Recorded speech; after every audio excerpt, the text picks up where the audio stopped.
Hey guys, welcome back to another DC Allies Hero overview. Today we're going to be looking at Martian Manhunter. Let's get straight into it, and make sure to like the video if you like. Alright, so Martian Manhunter is a very versatile member of the Justice League. He pretty much has almost every power that Superman does not. He has telepathy, he can shapeshift, and he has laser vision as well. Sometimes, I mean, he's basically a Martian from Mars, so it makes sense that he's got some weirdo powers that maybe Superman doesn't have, but I mean, he's basically just there to fill whatever holes the Justice League doesn't have that isn't covered by anybody else. So he is a flank hero in this game. I've seen a lot of people build him as a vanguard in Marvel Rivals, but I do believe that they made the right call here by making him a flank character by using his passive flight to make sure he can fly around and act as a flank to defensive objectives.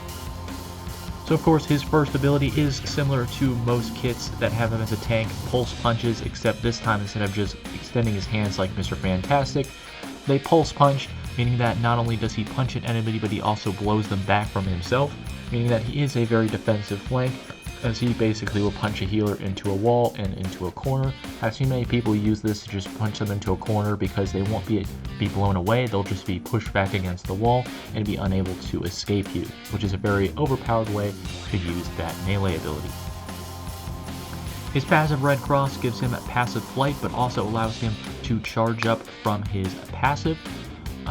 Not from his passive, from his primary. If you do enough damage with his abilities in primary, it will charge up a laser bar that will allow that when it reaches full power will allow him to burst a Martian laser, as you can see in the bottom there, which is basically just a laser eye attack similar to Black Manta and Superman.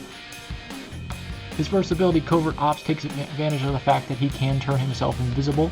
He will turn invisible for up to 6 seconds, giving him a chance to basically move around the map without being detected. He cannot be hit out of this form, unlike Sombra.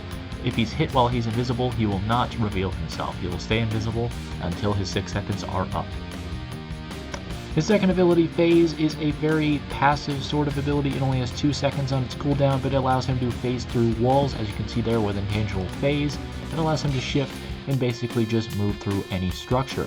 This works on anything, including enemy placed walls, map walls, and objective walls. So he can basically phase through anything he wants.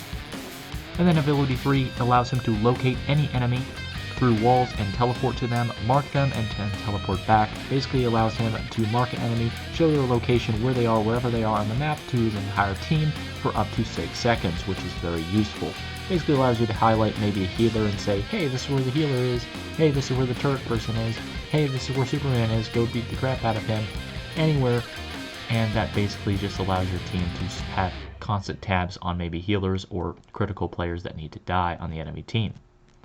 And then his ultimate shapeshift is similar to Loki and Echo, but more related to Echo. Gives him 10 seconds using someone's character, allows them to copy all of their abilities, and after 5 seconds he will gain the ability to use their ultimate after 5 seconds, basically giving him not only their entire skill set, but also their ultimate to use to his favor, similar to Echo from Overwatch. Of course, we have talked about this bond, but of course when we get into the fun stuff, we're talking about the bonds, which are basically the same as team-ups and rivals, and nemesises, which we'll talk about, which are the opposite of team-ups. Of course, his big bomb is the B-Team, which we talked about in the Aquaman overview. Teams up with Aquaman and Green Arrow, the B-listers on the Justice League. Of course, when Aquaman is in play, his coral pods put out burns and give Martian Manhunter a layer of shielding that protects him against fire attacks. This is great because, as you'll see when these nemesises get on, a lot of people inflict him with fire, and he does have a passive fire, and not like a passive, I would say resistance, but if more it's a disadvantage. He stays on fire for 1 second longer than everyone else, which is pretty overpowered, but again, fire is his one weakness in DC.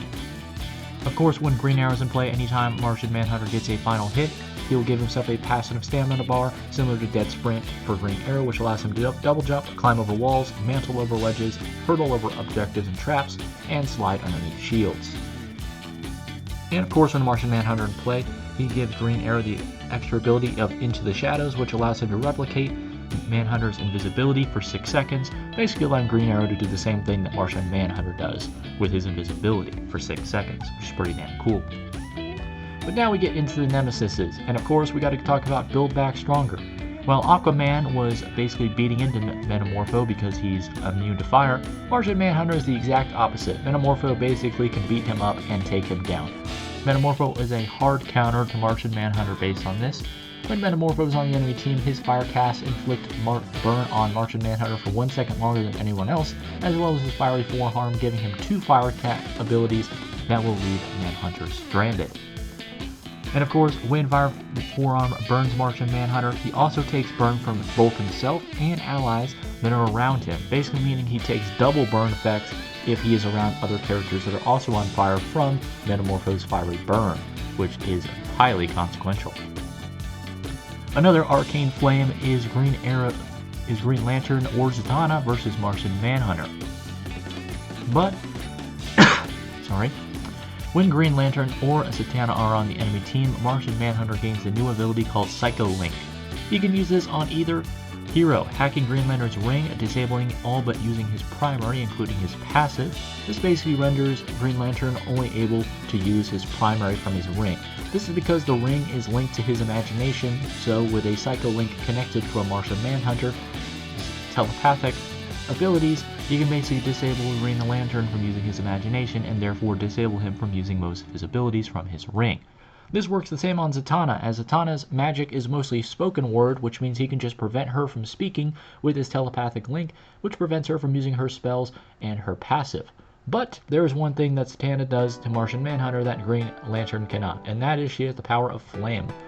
With her instant reflex spell, she can use it on Manhunter to ignite his hands, basically making his hands turn to flames with a continuous burn effect for 2 seconds, which doubles in the final second, which meaning that she basically inflicts a triple burn effect on him because, of course, his main weakness is flame. So definitely watch out for Zatanna, but for Manhunter, he can basically just bully Green Lantern players to death.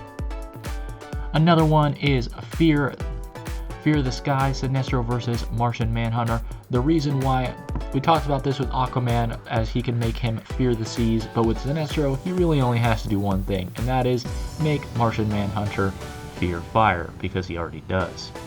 So when Sinestro is on the other team, he uses his combat know-how ability and turns his hand into a flamethrower with his ring, which ignites Manhunter with painful yellow flames that stay on him for up to 3 to 5 seconds.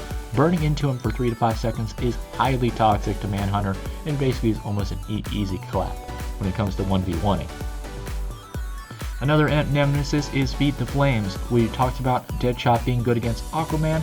Well, Deadshot also, during the Injustice phase, where Batman's contingency plans were stolen and used against the Justice League, Deadshot shot Martian Manhunter with a bullet that gave him internally combusting nanites that basically turned him into a flaming candle, which, I mean, he couldn't put himself out. Well, Deadshot replicates this in DC Allies too.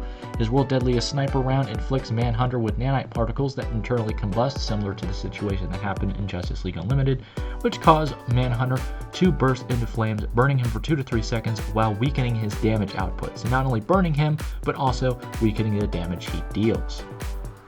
And of course, that's going to do for this overview. As always, guys, thank you guys so much for watching. Like if you like, dislike if you don't, subscribe down below if you're new to the channel, and comment down below what hero you'd like to see next and what hero you like to play in DC Allies, and I'll see you guys with the next hero. Toodaloo!